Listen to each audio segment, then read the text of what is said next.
হায়রে সোনার বাংলাদেশ কখনো পরিবর্তন হবে না। এইভাবে হয়রানি হতে হবে প্রবাসী ভাইদেরকে।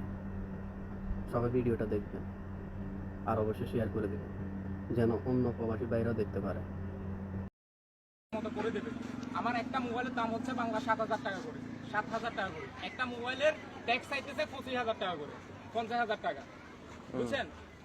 এটা হচ্ছে আমাদের বাংলাদেশ, নতুন বাংলাদেশ। আমরা স্বাধীনতা অর্জন করছি এই বাংলাদেশের জন্য, এই নমুনা দেখার জন্য। আমরা ইন্টারন্যাশনাল বাস্কেট এয়ারপোর্ট খরচ করে আসছি, কোনো সমস্যা হয় নাই। কিন্তু আমাদের এই স্বাধীন বাংলাদেশে আসার পরে আমাদের এই সমস্যা।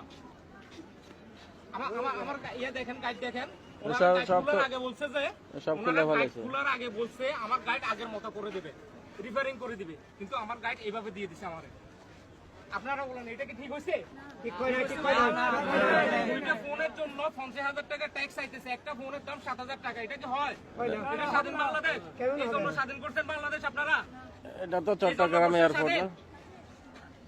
এটা কি একটা স্বাধীন বাংলাদেশ হইলো? চট্টগ্রাম বিমানবন্দর বাংলাদেশ হইলো এটা? একটা স্বাধীন বাংলাদেশ হইলো?